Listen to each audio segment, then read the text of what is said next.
Karen blocks drive-through lane until they remake her order for free, leaves after 90 minutes. It was a blistering hot Thursday afternoon, and the lunch rush at Burger Barn was in full swing. The smell of sizzling meat wafted through the air as an endless line of cars snaked through the drive-through, each customer in a hurry to grab a greasy bite before heading back to their midday routines. The staff inside were already working at maximum capacity, with sweat glistening on foreheads, orders blaring through headsets, and managers darting from station to station trying to keep everything moving. Amid the organized chaos, a silver SUV with tinted windows rolled up to the speaker. The voice that came through the intercom was sharp, commanding, and carried the kind of tone that made teenage employees wince instinctively. "Yes, I'll have the double barn burger with extra onions, a medium fry, and a diet soda," the woman said crisply. "And make sure there's a pickle on the burger. I'm very specific about that." The employee, a teenager named Aaliyah who had only been working at the drive-thru for 2 weeks, responded with practiced politeness. "Got it, ma'am. 1 double barn with extra onions, a pickle, medium fry, and a diet soda. Please drive up to the second window." The SUV lurched forward, joining the long trail of vehicles inching toward the pickup window. Inside the vehicle sat Karen, a middle-aged woman with carefully styled blonde hair, oversized sunglasses perched on her nose, and a determined set to her mouth that warned of zero tolerance for incompetence. She glanced at her phone, opened her TikTok app, and prepared to record what she hoped would be an uneventful yet satisfying fast food moment. Little did she know, this would spiral into something far more dramatic. When she finally reached the window, a different employee handed her the brown paper bag and her drink with a strained smile. "Here you go. Thank you for your patience." Karen, without a word, took the bag, parked just a few feet past the window, and immediately opened it. Her fingers dug through the wrapper like an archaeologist on the brink of a major discovery. She peeled back the sesame bun with the intensity of a scientist conducting an experiment. The meat glistened with grease, onions were plentiful, but her eyes zeroed in on the glaring absence that would change the course of everyone's afternoon. There was no pickle. Her face twisted in disbelief, then indignation, then cold fury. She didn't hesitate, shifting the car into reverse briefly, only to find herself blocked in by the line behind her. She threw the gear back into park. She picked up her phone again, opened her Facebook Live, and with the practiced ease of someone who had done this before, hit go live. "Hi everyone," she began, voice already sharp. "I'm sitting here at Burger Barn where I've just been disrespected. Again. This is the 3rd time they've messed up my order in a row, and now they've left off the pickle after I specifically said I wanted it." Inside, Aaliyah was restocking napkins when she heard the chime from the headset, indicating a customer had returned. But this wasn't someone at the speaker. It was a face in the drive-through window, holding up a burger like it was evidence in a courtroom. "I need to speak to a manager," Karen barked through the open window. "This is unacceptable. No pickle again." The shift manager, a young man named Marcus who had seen his fair share of customer meltdowns, approached with a cautious smile. "Hi ma'am, sorry about the mistake. I can add a pickle real quick or even make you a new burger if you'd like to pull around and park." Karen cut him off. "Oh no, I'm not moving from this spot until you remake my entire meal, and I want a full refund. I've wasted my time and energy driving all the way here, and now I'm humiliated in front of my viewers." She held up her phone like a badge. "I'm live streaming this." Marcus blinked. "We can help fix the issue, but we can't refund food through the window if you just park." "I said I'm not moving," she snapped. "You expect me to go park like I'm in the wrong? No, I'm staying right here. You're going to remake my entire meal for free, or I'm calling corporate." Behind her, the line of cars stretched further and further, horns beginning to honk as drivers grew impatient. A man in a pickup truck 3 cars back stuck his head out the window. "Lady, some of us are on our lunch break. Move it." Karen didn't flinch. She turned her camera to face the line, shaking her head as if she were the victim of injustice on a grand scale. "And now I'm being harassed by other customers because of a mistake they made," she told her audience. "I'm standing my ground. Enough is enough." More honking followed, and a woman from the minivan behind Karen got out, walking up to the driver's side window. "Could you please just pull forward? We've all got places to be." Karen rolled the window up in her face and kept filming. Her comment section began to light up, not with support but mockery. People were calling her Pickle Karen, posting laughing emojis, and one user even commented, "Blocking traffic over a cucumber slice. Peak entitlement." But Karen, fueled by self-righteous anger and unaware of how the tide was turning against her, doubled down. "They're trying to bully me into backing down," she said, pouting dramatically. "But I'm not going anywhere until I get the respect I deserve." Inside, Marcus was on the phone with his store manager, while another employee attempted to redirect the line of cars through the side lot. The kitchen had nearly come to a halt, orders piling up while customers fumed. Even the Uber Eats and DoorDash drivers were getting caught in the chaos. Back outside, Karen adjusted her phone mount, zoomed in on the burger, and started a dramatic retelling of her ordeal to the camera. "Imagine you just wanted a peaceful lunch," she said, voice trembling with faux emotion. "And then the universe punishes you because you dared to ask for a pickle." The universe, however, had other plans. A nearby teenager on a scooter had already filmed her tantrum and uploaded it with the caption, "Karen vs. Burger Barn, Pickle Edition." Within minutes, it was climbing in views, spreading across TikTok and Twitter like wildfire. And still Karen sat there, entrenched, entitled, and completely unaware of the storm she had just started. The minutes stretched into what felt like hours as Karen remained firmly planted in her spot, refusing to budge. Her phone remained live, her followers multiplying by the second, each comment adding fuel to the fire. The line of cars behind her, now a solid queue that wrapped around the block, grew restless with each passing minute.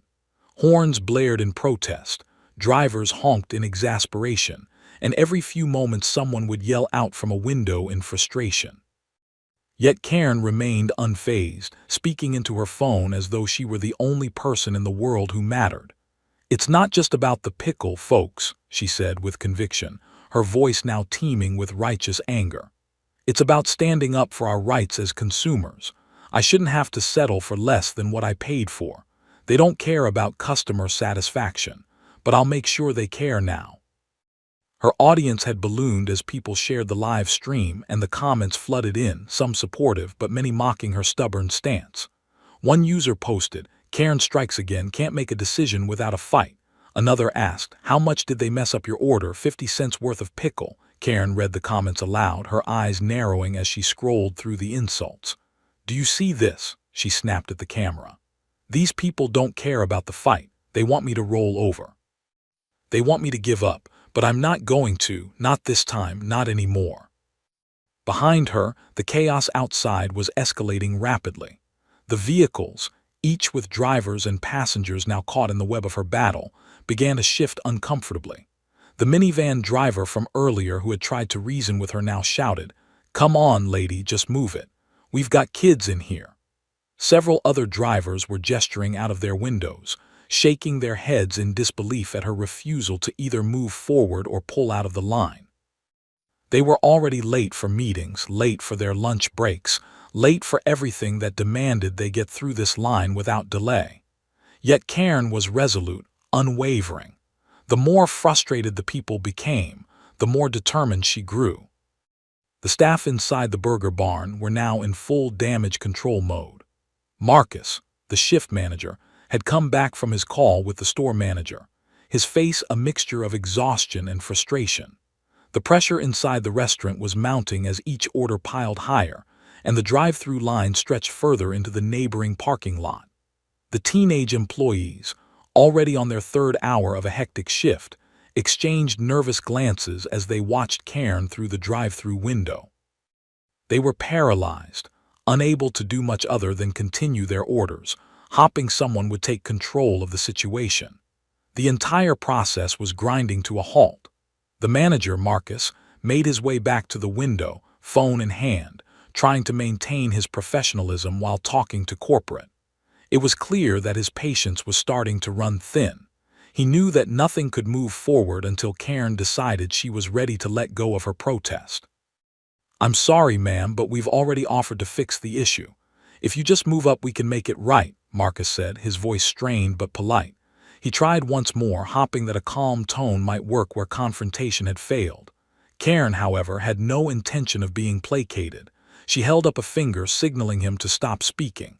"No, I'm not moving," she retorted, her voice cold and determined. "I'm standing right here until you fix this." She waved the burger in his face as though it were some kind of grand statement, as though the very weight of her complaint could change the entire situation. "I've been wronged, and I'm not letting this go, not for a single second." Another car honked behind her, adding to the cacophony of sound that had been building for nearly half an hour. "Lady, just pull over, I've got a lunch to get to," someone yelled from behind her. The woman in the car had clearly lost her patience, but Karen, still live streaming, responded, "Can you see what I'm dealing with? This is a perfect example of how society thinks it can walk all over you. It's not just a pickle, it's the principle." The cameras, both in the restaurant and from onlookers outside, panned over to show the packed drive-thru, a sea of honking cars, some of which had already begun to back up onto the main road. Other drivers were now pulling out of the line, frustrated beyond belief, while a few decided to join in the increasingly viral spectacle by rolling down their windows and filming her. The teenagers working the drive-thru, initially stunned by the audacity of the situation, now began to share a collective nervousness. They had seen plenty of unhappy customers before, some angry about cold fries, others upset about incorrect orders. But this was a different level of chaos. They were used to complaints, but this felt like something bigger, something far more dramatic. As Karen continued to livestream, a sense of unease permeated the air, as everyone within a 100-foot radius of the drive-thru became involuntary participants in her performance. By now, people walking on the street had begun to notice the tension and the honking, and soon, a small crowd gathered by the entrance of the burger barn. They, too, started recording, capturing footage that would soon be plastered all over social media.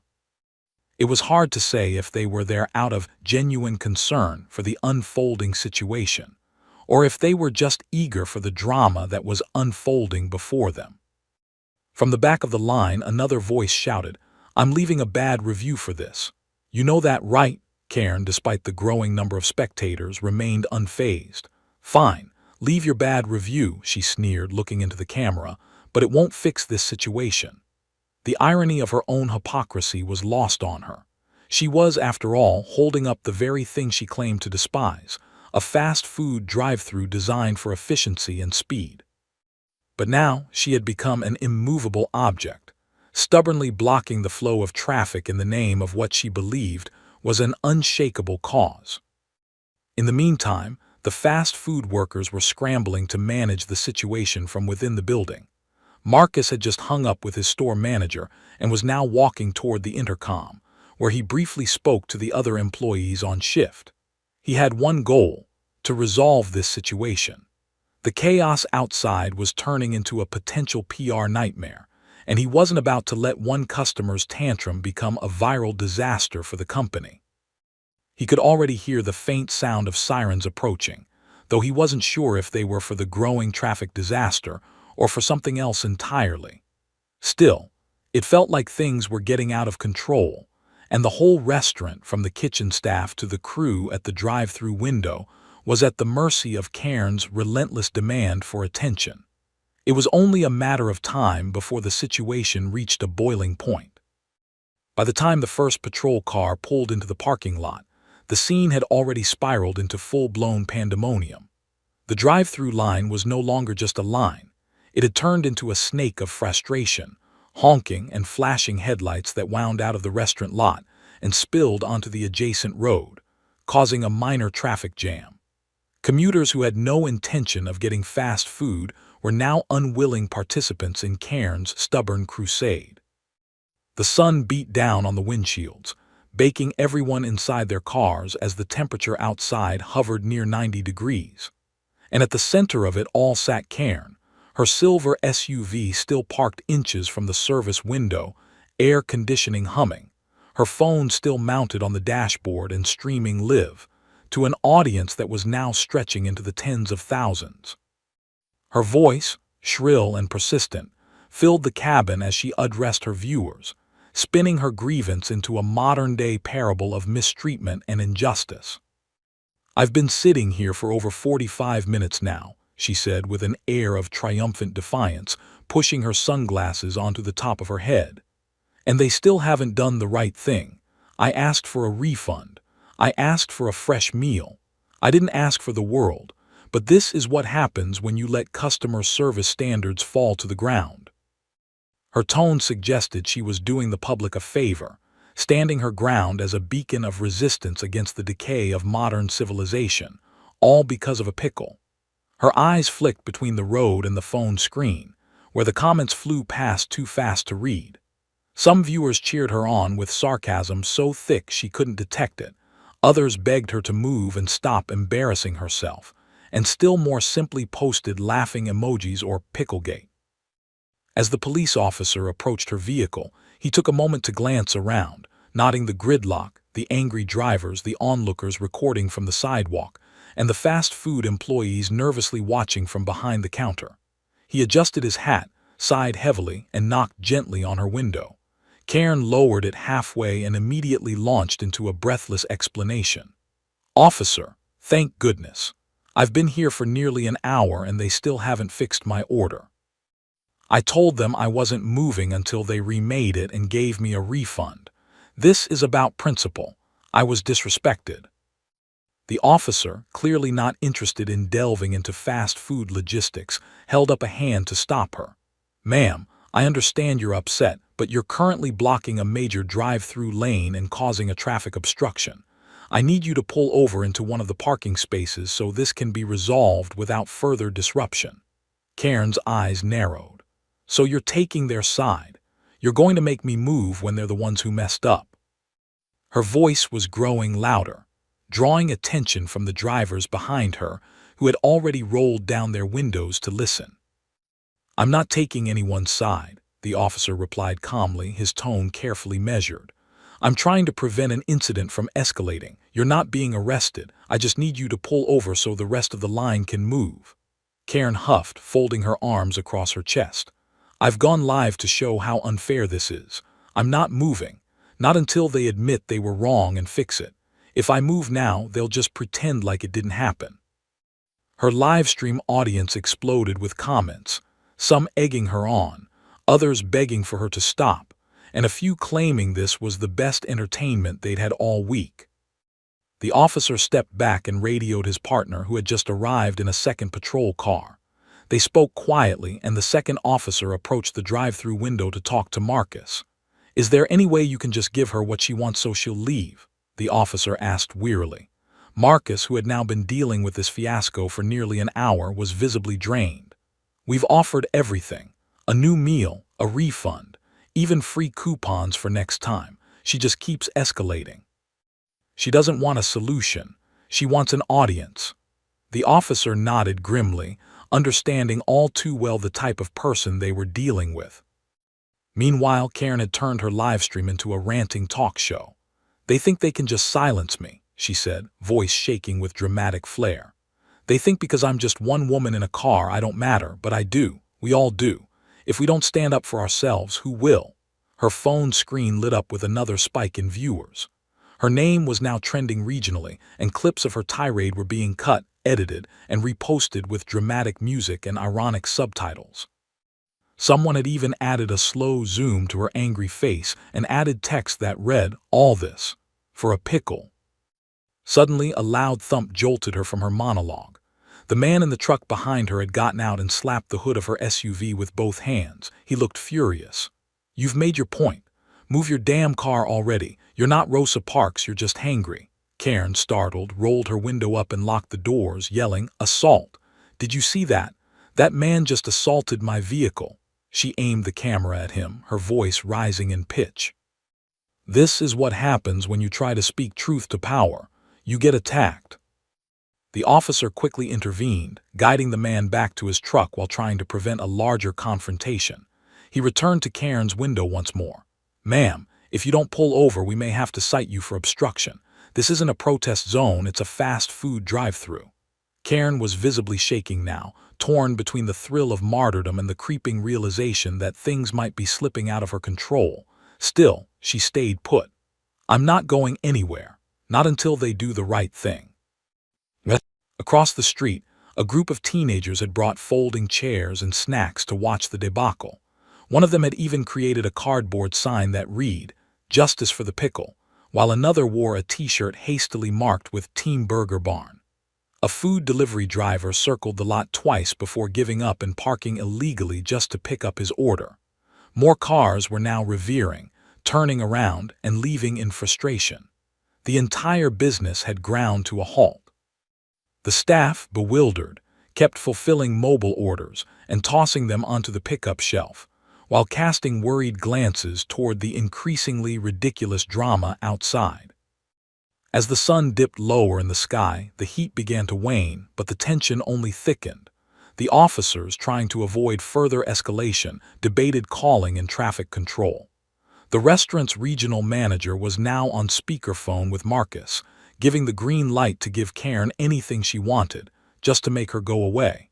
But by now, Karen wasn't after pickles or refunds. She was after vindication. And with a digital crowd behind her and her ego inflated by every new viewer, she wasn't going to leave quietly. What had begun as a simple complaint had now snowballed into a cultural spectacle. Karen sat there, in her cooling car, drenched not in sweat, but in the self-congratulatory satisfaction of someone who believed they had just taken a brave stand, while around her, the world exhaled in disbelief and growing irritation.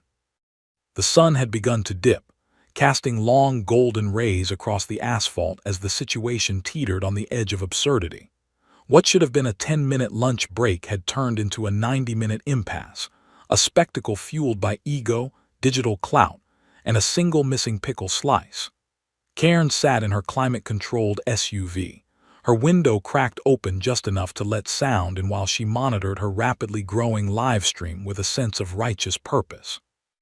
Her audience had ballooned past 40,000, and she was drunk on the numbers, mistaking mockery for momentum and confusing notoriety with noble cause. Her voice, once trembling with outrage, had become steadier and more theatrical, as if she were auditioning for a role in a courtroom drama.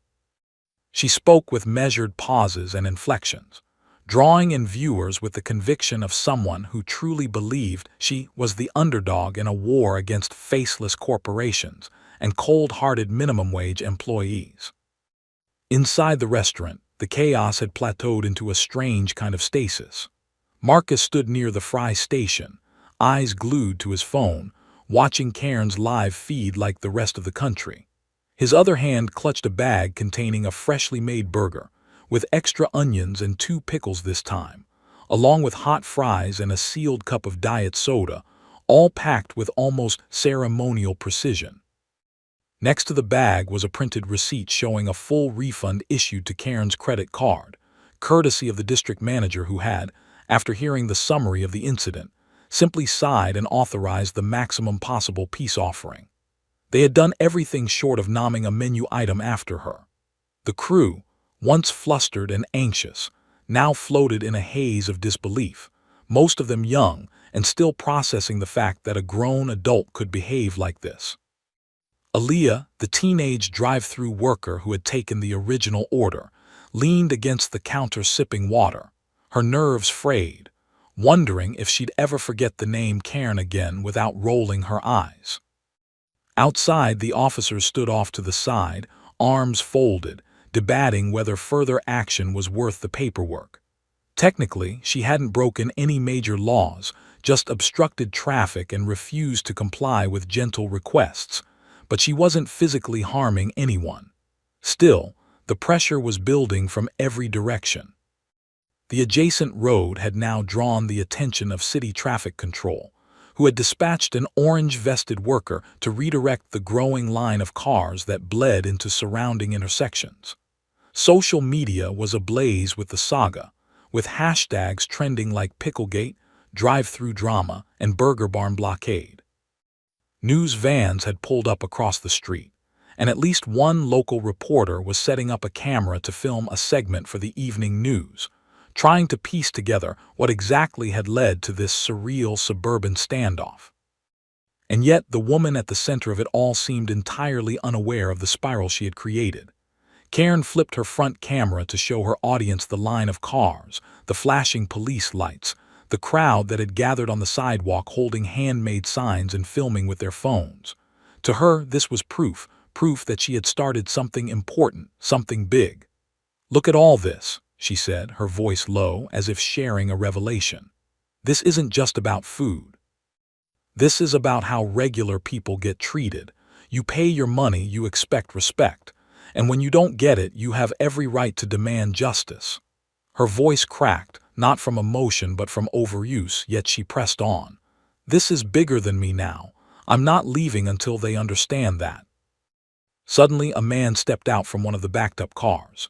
He was in his late 30s, dressed in a wrinkled button-down shirt, tie loosened around his neck, and a toddler wailing in the car seat behind him.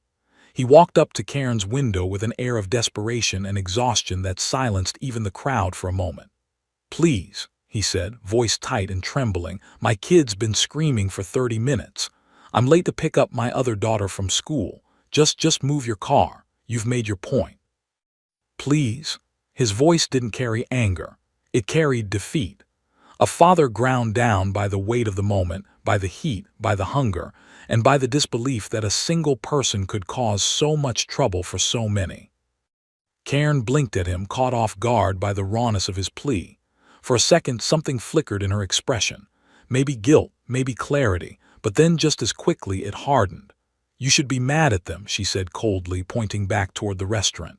"Not at me. I'm not the reason you're stuck, they are. I'm standing up for all of us." The man's mouth fell open slightly, the disbelief washing over him like a second wave. He looked around at the crowd, at the cops, at the bystanders shaking their heads, and then back at her. "No," he said quietly, "you're standing in the way." With that, he turned and walked back to his car, his toddler still sobbing in the back seat. That moment cracked something. The crowd, which had up until then been a mixed chorus of gawkers and mockers, began to shift.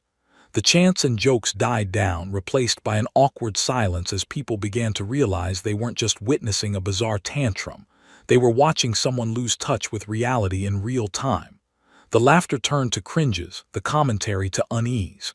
Even her viewers began to waver. "Karen, maybe it's time to let it go," one user commented. "You got your refund, move on," another posted. But she ignored them, refreshing the chat with a swipe, desperate for another dose of validation, another message cheering her on. She didn't see the shift happening. She didn't see that the tide was no longer with her. She had clung to the role of victim for so long that she couldn't recognize when the audience had moved on, when the story had changed from injustice to absurdity. Inside, Marcus finally walked toward the window, holding the bag like a peace offering. He didn't speak, didn't gesture, just set it gently on the ledge and walked away. The meal was there. The refund had been processed. The drama had nowhere else to go. Karen stared at the bag for a long time, her phone still live, her fingers hesitating over the screen. If she ended the stream now, it would be over. If she picked up the food, she'd be admitting the fight had ended. But if she stayed, well, what then? There was nothing left to demand, no new battle to wage. Only the truth remained, that she had gone too far, and that no amount of virtual clout could fix the look in that father's eyes.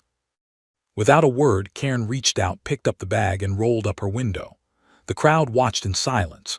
She didn't look at anyone. She didn't say goodbye to her stream. She ended the broadcast with a single tap, threw her car into drive, and pulled away, not with a triumphant wave, but in stiff silence, the glow of her phone screen still reflecting in her rearview mirror. Behind her, the line of cars began to move again, slowly, like blood returning to a limb after a tourniquet is released. The officers waved traffic through. The crowd began to disperse. And inside the restaurant, Marcus leaned against the counter, exhaled deeply, and muttered, "All that for a damn pickle." The following morning arrived with the kind of eerie calm that only follows a storm, an unsettling stillness left in the wake of something far louder, messier, and more unforgettable. The burger barn looked almost normal again. The parking lot was clear, the drive-thru flowed smoothly, and the kitchen staff moved with the usual routine hustle, flipping burgers and pouring sodas without the tension of the day before. But something lingered in the air, a trace of yesterday's absurdity, an invisible shadow cast by the woman who had single-handedly turned a missing pickle into a full-scale public meltdown. Inside, the employees buzzed with aftershocks, retelling the events with exaggerated gestures and half-stifled laughter, trying to believe it had really happened. The term pickle protocol was already becoming a joke among the team, used every time a minor issue threatened to spiral out of proportion. Marcus stood in the back office, sipping lukewarm coffee as he scrolled through local news articles and social media feeds. It was all there, the grainy footage, the TikToks, the blurry screenshots from the livestream, stitched together into one viral narrative that was no longer in Karen's control. The world had moved fast. Someone had created a parody remix of her livestream audio with auto-tune demands for extra pickles, and it was currently trending with over 1.2 million views. Another post compared her to a historical martyr, overlaying her face onto famous protest paintings with sarcastic captions like, "The Pickle Rebellion of 2025. Marcus watched the internet chew through the story like it was fast food, gulping it down with delight, laughing at the absurdity of it all. But underneath the humor, there was something darker, a kind of collective discomfort in watching someone so desperate for validation fall apart in real time. Karen, meanwhile, had gone silent.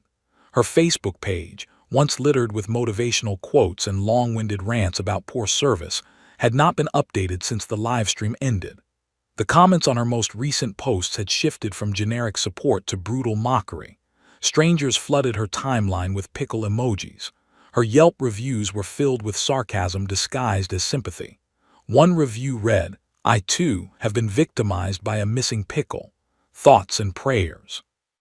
Even her small group of loyal friends, the ones who had often rallied behind her in prior online disputes, seemed to be laying low, unwilling to wade into the storm she had created. Karen had built her online identity around the idea of being a strong, outspoken advocate for what was right. But that identity had cracked under the weight of public ridicule. She hadn't expected the internet to turn on her. She thought she'd be seen as brave. Instead, she'd become a punchline. At home, in a modest cul-de-sac house filled with scented candles, farmhouse-style wall decor, and a stack of self-help books she never quite finished, Karen sat alone on her couch, wrapped in a throw blanket despite the warmth of the room. Her phone was off, not just on silent but completely powered down, face down on the coffee table like a cursed object she didn't dare touch. The TV was on, tuned to a morning show she wasn't watching. Her eyes were glassy, unfocused, fixed somewhere in the distance beyond the living room window. She hadn't eaten since the day before, despite the untouched paper bag that still sat near the door, its contents long since gone cold. The smell of fries had turned sour. Every time she caught a whiff, it reminded her of how far she'd let things go. She had believed so fiercely that she was fighting for something noble. But now she couldn't escape the truth. She had made a fool of herself in front of the world. The doorbell rang once and then again, more insistently. Karen flinched but didn't move. A few seconds later, she heard the soft thud of a package being left outside. After a long pause, she stood up, shuffled to the door, and opened it just enough to peek outside. Sitting on the welcome mat was a plain cardboard box with her name scribbled in black marker. She glanced around, saw no one, and reluctantly brought it inside. Opening it carefully, she peeled back the paper to find a t-shirt, black, oversized with bold white text that read "Pickle Power" above a cartoon drawing of her face, mid-scream, holding a burger. Tucked underneath it was a note written in cursive. "Thanks for the laughs. Next time, just ask for extra pickles at the window. Love the internet. Karen dropped the shirt back into the box like it was made of fire and backed away. Across town, Marcus was dealing with the aftermath in his own way. He had received an email that morning from corporate, thanking him for navigating an unprecedented customer escalation with professionalism and poise. It ended with a gift card and a suggestion that he consider applying for assistant district manager. He didn't know whether to laugh or be concerned that a complete collapse of drive-through logistics had somehow turned into a resume booster. Aaliyah had already gone viral on her own. Someone had clipped her confused expression from the surveillance footage and turned it into a reaction meme that was now being used across comment threads everywhere. She told Marcus she wanted to quit earlier in the week. Today, she asked if she could stay a little longer. "This job's actually kind of interesting," she'd said with a grin. "You never know what's gonna happen." Karen spent the next week in a strange kind of exile. She deactivated all her social media accounts, declined calls from friends, and didn't respond to the local reporter who left a note in her mailbox asking for a quote. The world moved on without her, as it always did. The story faded into the next viral fiasco, then the next. Another Karen would take her place. Another tantrum would go viral. The internet had a short memory, but Karen wouldn't forget. Not because of the comments or the memes, but because she had looked into the camera, demanded to be taken seriously, and found herself instead at the center of a joke that spiraled beyond her control. A month later, someone spotted her at a different fast food restaurant across town. No cameras, no shouting, just a quiet order at the counter. "One burger, please, no onions, and can I get extra pickles?" The cashier, a teenage boy with earbuds dangling from his neck, nodded politely. "Sure thing." She paid, waited, took her food without fuss, and left. It was the most ordinary thing in the world. And for Karen, that was all she wanted now. No battles, no live streams, no viral moments. Just silence, and a burger made right the first time.